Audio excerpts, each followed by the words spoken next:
Halo semua. Oke, di pembahasan kita kali ini, kita bakal coba bikin semacam peta ya. Peta buat kita semua di era digital yang, jujur aja, sering banget bikin pusing. Judulnya Fitnah Akhir Zaman. Dan tujuannya adalah gimana caranya kita punya pegangan biar nggak tersesat di tengah semua kekacauan informasi sekarang ini. Coba deh, pernah nggak sih kalian lagi asik scroll-scroll media sosial, terus tiba-tiba mikir, gila, dunia ini kok makin aneh ya? Semua serba cepet, informasi campur aduk, yang benar mana, yang bohong mana, udah susah banget bedainnya. Kalau kamu ngerasa gitu, tenang, kamu nggak sendirian kok, perasaan ini umum banget. Nah, kondisi kayak gini nih, dalam tradisi Islam, ada istilahnya yaitu fitnah. Eits, tapi tunggu dulu. Fitnah di sini tuh bukan sekedar gosip atau kabar bohong ya. Maknanya jauh lebih dalam. Ini adalah sebuah ujian besar, sebuah cobaan buat moral dan spiritual kita di tengah zaman yang serba nggak jelas ini. Terus, seberapa serius sih ujian ini?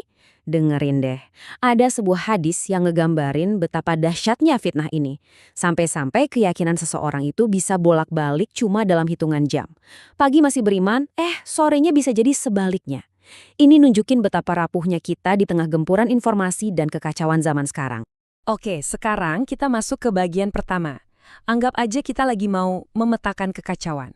Tujuannya apa? Bukan buat bikin takut, sama sekali bukan. Tapi biar kita sadar kita ini lagi berdiri di mana sih sebenarnya? Jadi, dari dulu tuh udah ada rambu-rambunya, tanda-tanda klasik yang udah diwanti-wanti. Misalnya nih, nilai-nilai jadi kebolak-balik. Ilmu dianggap nggak penting, malah kebodohan yang makin jadi-jadi.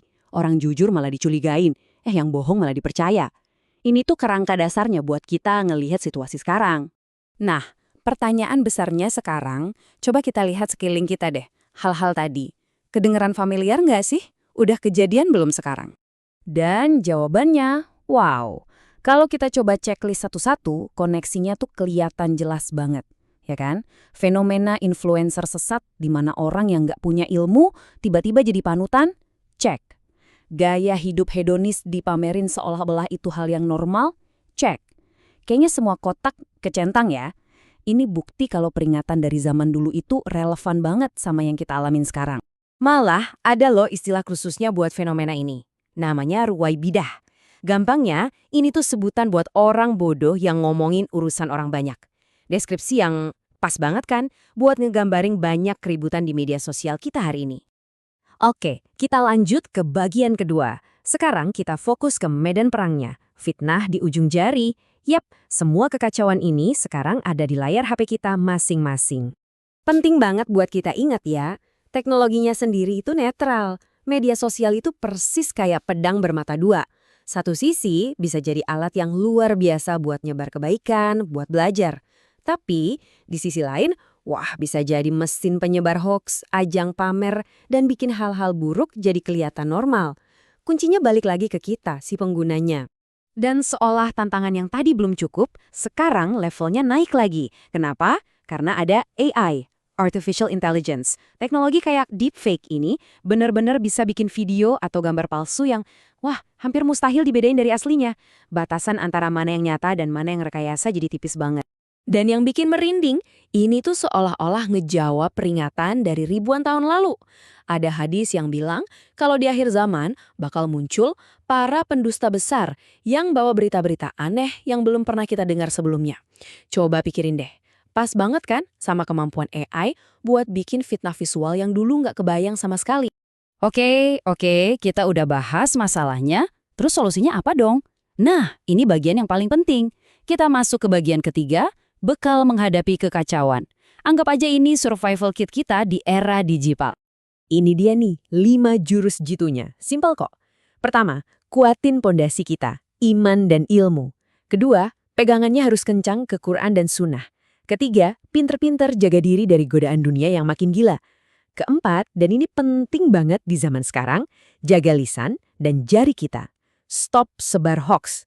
Dan yang terakhir, kalau mau ngajak kebaikan, lakuin dengan cara yang bijak. Kuncinya simple banget. Mikir dulu sebelum posting, mikir dulu sebelum share. Dan kutipan ini ngena banget sih. Fokus utamanya itu ternyata bukan buat ngelawan semua kekacauan di luar sana.